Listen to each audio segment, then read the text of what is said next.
তো আজকে আমরা শিখব হচ্ছে লিপিড সম্পর্কে। তো চলো শুরু করা যাক। লিপিড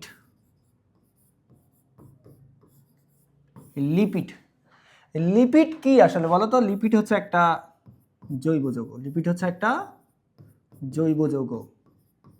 হ্যাঁ, এবং লিপিড তৈরিতে যে মৌলগুলো লাগে সেগুলো কি? সেগুলো হচ্ছে কার্বন, হাইড্রোজেন, অক্সিজেন, এইগুলাই মূলত লাগে। তবে তবে আরও কিছু মৌল থাকতে পারে, যেমন নাইট্রোজেন, সালফার, ফসফরাস, এগুলোও থাকতে পারে। হ্যাঁ, আচ্ছা, তাহলে আমি তোমাদেরকে কি বললাম? আমি বললাম যে লিপিড হচ্ছে একটা জৈব যৌগ। কোন জৈব যৌগ? লিপিড হচ্ছে একটা অ্যাস্টার। লিপিড কি? একটা অ্যাস্টার। হ্যাঁ, এখন তোমরা যারা জৈব যৌগ পড়াশোনা করছো তারা জানো যে অ্যালকোহল আর ফ্যাটি অ্যাসিড, অ্যালকোহল আর ফ্যাটি অ্যাসিড যদি নিজেদের মধ্যে বিক্রিয়া করলে তৈরি হয় হচ্ছে অ্যাস্টার। কি? অ্যাস্টার। এবং আমরা জানি হচ্ছে লিপিড হচ্ছে একটা অ্যাস্টার। লিপিড কি? একটা অ্যাস্টার। হ্যাঁ, তাহলে লিপিডকে ভাঙলে কি পাওয়া যায়? অ্যালকোহল আর ফ্যাটি অ্যাসিড পাওয়া যায়। অথবা লিপিড তৈরি হয় কি দিয়ে? অ্যালকোহল আর ফ্যাটি অ্যাসিড দিয়ে লিপিড তৈরি হয়। তাহলে লিপিড সম্পর্কে পড়তে গেলে আমাদের অবশ্যই অ্যালকোহল আর ফ্যাটি অ্যাসিড সম্পর্কে ধারণা থাকা লাগবে। তো অ্যালকোহল কি? যে জৈব যৌগে কার্যকরী মূলক হিসেবে OH থাকে তাকে বলা হয় অ্যালকোহল। আর যে জৈব যৌগে কার্যকরী মূলক হিসেবে COOH থাকে সেটাকে বলা হয় ফ্যাটি অ্যাসিড। সেটাকে কি বলা হয়? Fatty acid. তাহলে আমি কি বললাম? অ্যালকোহলে অবশ্যই OH মূলকটা থাকবে। হ্যাঁ, OH মূলকটা থাকবে। ফ্যাটি অ্যাসিডে অবশ্যই COOH মূলকটা থাকবে। হ্যাঁ, আচ্ছা, এখন অ্যালকোহল দেখো, একটা যৌগে যদি একটা OH থাকে তখন সেটাকে বলা হয় মনোহাইড্রিক অ্যালকোহল। কি বলা হয়? Monohydric alcohol.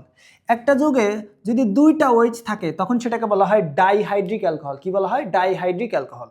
একটা যৌগে যদি তিনটা OH থাকে তখন সেটাকে বলা হয় ট্রাইহাইড্রিক অ্যালকোহল। কি বলা হয়? Trihydric alcohol.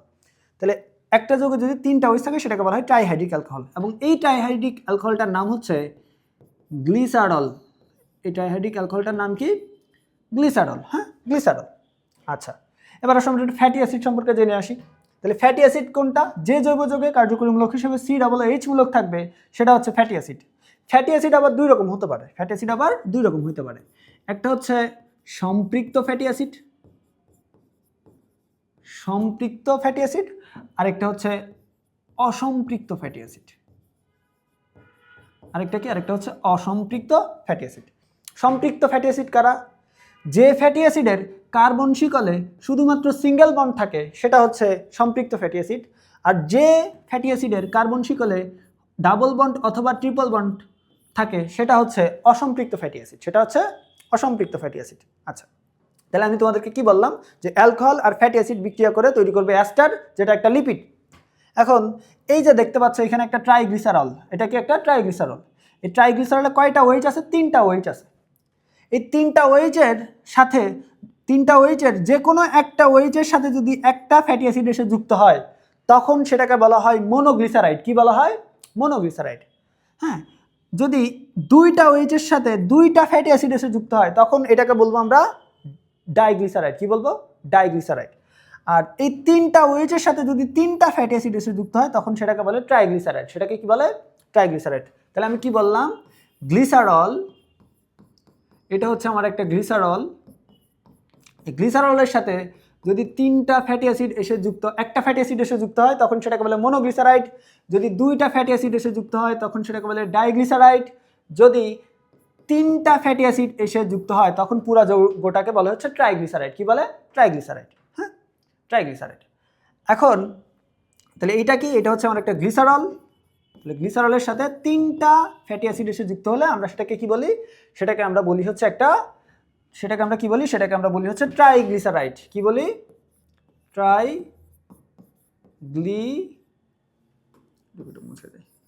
সেটাকে আমরা বলি ট্রাইগ্লিসারাইড। ট্রাইগ্লিসারাইড। এখন আমরা বলছি ট্রাইগ্লিসারাইডে অ্যালকোহল পার্ট হিসেবে কি আছে? গ্লিসারল আছে। হ্যাঁ, এখন ফ্যাটি অ্যাসিড যে আছে, ফ্যাটি অ্যাসিড তো আবার দুই রকম হতে পারে। একটা হচ্ছে সম্পৃক্ত ফ্যাটি অ্যাসিড, যে ফ্যাটি অ্যাসিড এর কার্বন শিকলে শুধুমাত্র সিঙ্গেল বন্ড থাকবে, সেটা হচ্ছে সম্পৃক্ত ফ্যাটি অ্যাসিড। আরেকটা হতে পারে অসম্পৃক্ত ফ্যাটি অ্যাসিড, যেখানে ডাবল বন্ড অথবা ট্রিপল বন্ড অথবা দুইটাই থাকতে পারে। এখন ট্রাইগ্লিসারাইডে অ্যালকোহল পার্ট হিসেবে তো গ্লিসারল থাকবে, কিন্তু ফ্যাটি অ্যাসিড হিসেবে যদি সম্পৃক্ত ফ্যাটি অ্যাসিড থাকে তখন সেটাকে আমরা বলবো চর্বি। তখন সেটাকে আমরা কি বলবো? চর্বি। আর ফ্যাটি অ্যাসিড হিসেবে যদি সম্পৃক্ত ফ্যাটি অ্যাসিড না থেকে এখানে যদি অসম্পৃক্ত ফ্যাটি অ্যাসিড থাকে তখন সেটাকে আমরা বলবো তেল। কি বলবো? তেল। ঠিক আছে, তেল। তাহলে আমি তোমাদেরকে কি বললাম? আমি বললাম যে লিপিড হচ্ছে একটা অ্যাস্টার তৈরি হয় অ্যালকোহল আর ফ্যাটি অ্যাসিড দিয়ে। অ্যালকোহলে যদি 3টা ওএইচ থাকে তখন সেটাকে বলে গ্লিসারল বা ট্রাইহাইড্রিক অ্যালকোহল। যদি 2টা ওএইচ থাকে তখন বলে ডাইহাইড্রিক অ্যালকোহল। যদি একটা ওএইচ থাকে, অ্যালকোহলের যদি একটা ওএইচ থাকে তখন সেটাকে বলে মনোহাইড্রিক অ্যালকোহল। তো আমরা এখানে দেখতে পাচ্ছি এটা হচ্ছে একটা 3টা ওএইচ আছে, এটা হচ্ছে একটা ট্রাইহাইড্রিক অ্যালকোহল এবং এটার নাম হচ্ছে গ্লিসারল। গ্লিসারল। এবং আমরা দেখতে পাচ্ছি যে ফ্যাটি অ্যাসিডকে দুই ভাগে ভাগ করা যায়, একটা হচ্ছে সম্পৃক্ত ফ্যাটি অ্যাসিড আর একটা হচ্ছে অসম্পৃক্ত ফ্যাটি অ্যাসিড। হ্যাঁ, এখন এই গ্লিসারলের 3টা ওএইচের সাথে যদি আমার 3টা ফ্যাটি অ্যাসিড যুক্ত হয়, 3টা সম্পৃক্ত ফ্যাটি অ্যাসিড যুক্ত হয়, তখন আমরা সেটাকে বলবো চর্বি। তখন সেটাকে আমরা কি বলবো? চর্বি। হ্যাঁ, আর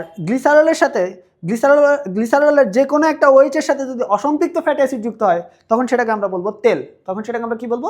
তেল। হ্যাঁ, আচ্ছা, এবার আসো এখানে যদি ট্রাইহাইড্রিক অ্যালকোহল না থেকে যদি এখানে একটা মনোহাইড্রিক অ্যালকোহল থাকতো, মনোহাইড্রিক অ্যালকোহল জাস্ট একটা ওএইচ থাকলে এটাকে বলে মনোহাইড্রিক অ্যালকোহল। এখানে যদি মনোহাইড্রিক অ্যালকোহল থাকতো তাহলে একটা মনোহাইড্রিক অ্যালকোহলের সাথে যুক্ত হতে পারবে একটা ফ্যাটি অ্যাসিড, কারণ এখানে একটা মাত্র ওএইচ আছে। ওএইচের সাথে এসেই মূলত ফ্যাটি অ্যাসিড যুক্ত হয়।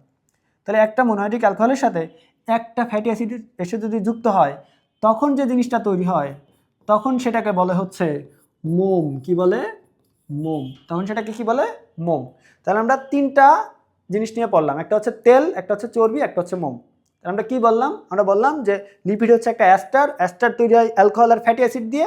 এখন অ্যালকোহল হিসেবে যদি গ্লিসারল থাকে এবং গ্লিসারলের সাথে 3টা ফ্যাটি অ্যাসিড যুক্ত থাকে তখন সেটাকে বলে ট্রাইগ্লিসারাইড। ট্রাইগ্লিসারাইড 2 রকম হতে পারে। যদি ট্রাইগ্লিসারাইডের সম্পৃক্ত ফ্যাটি অ্যাসিড থাকে তাহলে আমরা বলি সেটাকে চর্বি। ট্রাইগ্লিসারাইডে যদি অসম্পৃক্ত ফ্যাটি অ্যাসিড থাকে তখন আমরা সেটাকে বলি তেল। হ্যাঁ, আর অ্যালকোহল হিসেবে যদি মনোহাইড্রিক অ্যালকোহল থাকে এবং তার সাথে একটা ফ্যাটি অ্যাসিড যুক্ত হয় তখন সেটাকে বলে মোম। তাহলে তেল, চর্বি, মোম সম্পর্কে আমাদের একটা প্রাথমিক ধারণা হইল। ঠিক আছে, আচ্ছা, এবার আসো এই অ্যাস্টারের সাথে অথবা লিপিডের সাথে যদি আমি কোনো নন লিপিড যৌগ যোগ করে দিই, যেমন ধরো হতে পারে ফসফেট, অথবা হতে পারে গ্লুকোজ, অথবা হতে পারে গ্যালাক্টোজ, অথবা হতে পারে প্রোটিন। এই লিপিডের সাথে যদি কোনো নন লিপিড যৌগ আমি যোগ করে দিই তাহলে আমরা কি পাবো? লিপিড পাবো। তাহলে আমরা কি পাবো? লিপিড পাবো। বাট আগে যে লিপিডটা আমরা পাইছিলাম যেখানে কোনো নন লিপিড অংশ ছিল না, ওই লিপিডটাকে বলা হয় সরল লিপিড। ওই লিপিডটাকে কি বলা হয়? সরল লিপিড। তাহলে সরল লিপিডকে ভাঙলে শুধুমাত্র অ্যালকোহল আর ফ্যাটি অ্যাসিডই পাবো। হ্যাঁ, আর লিপিডের সাথে যখন আমি একটা নন লিপিড যৌগ যুক্ত করে দিব তখন আমরা যে লিপিডটা পাবো সেটাকে বলা হয় হচ্ছে যৌগিক লিপিড। সেটাকে কি বলা হয়? সেটাকে বলা হয় যৌগিক লিপিড। হ্যাঁ, তাহলে যৌগিক লিপিডে আমরা কি কি পাবো? লিপিড অংশ তো পাবোই, সাথে একটা নন লিপিড অংশ সংযুক্ত অবস্থায় পাবো। ঠিক আছে, আচ্ছা, তাহলে এরকম যৌগিক লিপিড আমাদের কি আছে? আচ্ছা, তাহলে এরকম যৌগিক লিপিড আমাদের কি আছে? ধরো এই অ্যাস্টারের সাথে যদি আমি ফসফেট যুক্ত করে দিই তখন যে যৌগ লিপিডটা পাবো সেটাকে বলবো আমরা, এরকম যৌগ লিপিড আসলে 4 রকম তোমাদের বইতে আছে, 4টা দেওয়া আছে। এই অ্যাস্টারের সাথে যদি আমি একটা ফসফেট যুক্ত করে দিই তখন আমরা সেটাকে বলবো ফসফোলিপিড। কি বলবো? ফসফোলিপিড। তখন সেটাকে আমরা কি বলবো? ফসফোলিপিড। হ্যাঁ, এই অ্যাস্টারের সাথে আমরা যদি একটা গ্লুকোজ বা গ্যালাক্টোজ যুক্ত করে দিই তখন সেটাকে বলে গ্লাইকোলিপিড। হ্যাঁ, এবার এই গ্লাইকোলিপিডের সাথে যদি আমরা একটা সালফার যুক্ত করে দিই, এই গ্লাইকোলিপিডের সাথে যদি আমরা একটা সালফার যুক্ত করে দিই তাহলে যে জিনিসটা পাওয়া যাবে সেটা হচ্ছে সালফোলিপিড। সেটা হচ্ছে একটা সালফোলিপিড।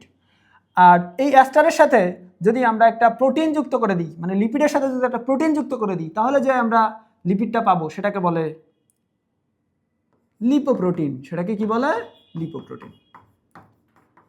তাহলে এই যে 4টা লিপিড পাইলাম, এগুলো হচ্ছে আমাদের সংযুক্ত লিপিড বা যৌগিক লিপিড। এগুলো আমাদের কি লিপিড? যৌগিক লিপিড।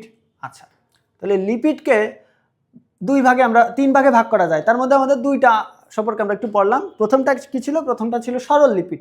সরল লিপিডে কি কি ছিল? তেল, চর্বি, মোম। তেল, চর্বি, মোম। আর যৌগিক লিপিডে আমরা কি কি পাইছি? ফসফোলিপিড, গ্লাইকোলিপিড, সালফোলিপিড, আরেকটা কি? আরেকটা হচ্ছে লিপোপ্রোটিন। লিপিডকে আরও একটা ভাগে ভাগ করা যায়। লিপিডকে আরও একটা ভাগে ভাগ করা যায়। সেটা কি? সেটা হচ্ছে, আচ্ছা, লিপিডকে 3 ভাগে ভাগ করা যায়। এটা লিখে দিই।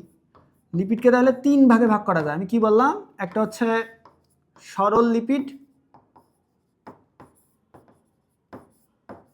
একটা হচ্ছে সরল লিপিড, একটা হচ্ছে যৌগিক লিপিড, একটা হচ্ছে যৌগিক লিপিড, আরেকটা হচ্ছে উদ্ভূত লিপিড। আরেকটা কি? আরেকটা হচ্ছে উদ্ভূত লিপিড। এই উদ্ভূত লিপিড কি? এই যৌগিক লিপিডকে ভেঙে যে লিপিড পাওয়া যায় সেটা হচ্ছে উদ্ভূত লিপিড। যৌগিক লিপিডকে ভেঙে আমি যে ছোট ছোট লিপিডগুলো পাবো, এগুলাকে বলবো আমি উদ্ভূত লিপিড। এগুলাকে কি বলা হয়? উদ্ভূত লিপিড। এখন এই যে উদ্ভূত লিপিড, এই উদ্ভূত লিপিড তৈরি হয় একটা ছোট যৌগের, মানে একটা ছোট যৌগর অনেকগুলা একসাথে হয়ে তৈরি করে উদ্ভূত লিপিড। সেই যৌগটা কি? সেই যৌগটা হচ্ছে আইসোপ্রিন যৌগ। সেই যৌগটার নাম কি? আইসোপ্রিন যৌগ। এই আইসোপ্রিন নামক একটা জৈব আছে যেটা সংকেত কি? C5H8। C5H8 এরকম আইসোপ্রিন যৌগ অনেকগুলা একটার পর একটা যুক্ত হয়ে তৈরি করে উদ্ভূত লিপিড। কি তৈরি করে? উদ্ভূত লিপিড। হ্যাঁ, উদ্ভূত লিপিড। যাদের মধ্যে এরকম আইসোপ্রিন যৌগ দিয়ে কোনো কিছু তৈরি হইলে ওইটাকে বলা হয় টারপিনয়েড। ওটাকে কি বলা হয়? ওটাকে বলা হয় টারপিনয়েড। ওটাকে কি বলা হয়? আইসোপ্রিন যৌগ দিয়ে যদি কোনো কিছু তৈরি হয় তাহলে ওই যে জিনিসটা তৈরি হলো এটাকে বলা হয় টারপিনয়েড। ওটাকে কি বলা হয়? টারপিনয়েড। তাহলে উদ্ভূত লিপিড আসলে কি? উদ্ভূত লিপিড হচ্ছে মূলত আমাদের টারপিনয়েড। উদ্ভূত লিপিড আমাদের কি? মূলত টারপিনয়েড। এই টারপিনয়েড হচ্ছে তোমাদের বইতে দেওয়া আছে 3টা। কয়টা? 3টা। একটা হচ্ছে স্টেরয়েড, একটা হচ্ছে টারপিন, আরেকটা হচ্ছে রাবার। আরেকটা কি? আরেকটা হচ্ছে রাবার। আরেকটা হচ্ছে রাবার। এখন আসো তাহলে উদ্ভূত লিপিডের উদাহরণ কি? উদ্ভূত লিপিডের উদাহরণ কি? উদ্ভূত লিপিডের উদাহরণ হচ্ছে এই টারপিনয়েড। এই টারপিনয়েডের উদাহরণ আবার কি? Steroid, terpene, rubber. তাহলে উদ্ভূত লিপিডের এক্সাম্পল আলটিমেটলি কি আসতেছে? Steroid, terpene, rubber. ঠিক আছে? আচ্ছা, এই যে স্টেরয়েড, এই স্টেরয়েড কীভাবে তৈরি হয় জানো? স্টেরয়েড তৈরি হয়, ধরো এরকম 4টা কার্বনের বলয় থাকবে। 4টা কার্বনের বলয় থাকবে। হ্যাঁ, এবং একটা বলয়ের সাথে একটা লম্বা কার্বন শিকল যুক্ত থাকবে। এইরকম স্ট্রাকচারটাকে বলা হয় স্টেরয়েড। এরকম স্ট্রাকচারটা কি বলা হয়? স্টেরয়েড। এই যে 4টা কার্বনের রিং, 4টা কার্বনের রিং, এই কার্বনের রিং এর মধ্যে একটা থাকবে 5 কার্বন বিশিষ্ট আর বাকিগুলো থাকবে 6 কার্বন বিশিষ্ট। ঠিক আছে? বাকিগুলো থাকবে 6 কার্বন বিশিষ্ট। হ্যাঁ, 6 কার্বন বিশিষ্ট। তাহলে এই যে 4টা কার্বনের রিং, এই রিংয়ের সাথে যদি একটা লম্বা কার্বন শিকল যুক্ত থাকে তখন সেটাকে বলা হয় স্টেরয়েড। তখন সেটাকে কি বলা হয়? স্টেরয়েড। এবং এই স্টেরয়েডের এইখানে যদি একটা ওএইচ থাকে তখন সেটাকে বলা হয় কোলেস্টেরল। তখন সেটাকে কি বলা হয়? কোলেস্টেরল। তাহলে স্টেরয়েডের একটা এক্সাম্পল কি? কোলেস্টেরল। ঠিক আছে? আচ্ছা, এরপর আসো টারপিন। কি? টারপিন। টারপিন কি? টারপিন হচ্ছে 10 থেকে 40টা 10 থেকে 40 কার্বন বিশিষ্ট, 10 থেকে 40টা কার্বন নিয়ে গঠিত, 10 থেকে 40টা কার্বন নিয়ে গঠিত একটা আইসোপ্রিন যৌগ। একটা আইসোপ্রিন যৌগ 10 থেকে 40টা কার্বন নিয়ে গঠিত একটা আইসোপ্রিন যৌগের নাম হচ্ছে টারপিন। টারপিনটা মূলত ব্যবহার হয় সুগন্ধি তৈরিতে এবং বার্নিশের কাজে ব্যবহার করা হয়। সুগন্ধি তৈরিতে এবং বার্নিশের কাজে ব্যবহার করা হয় টারপিন।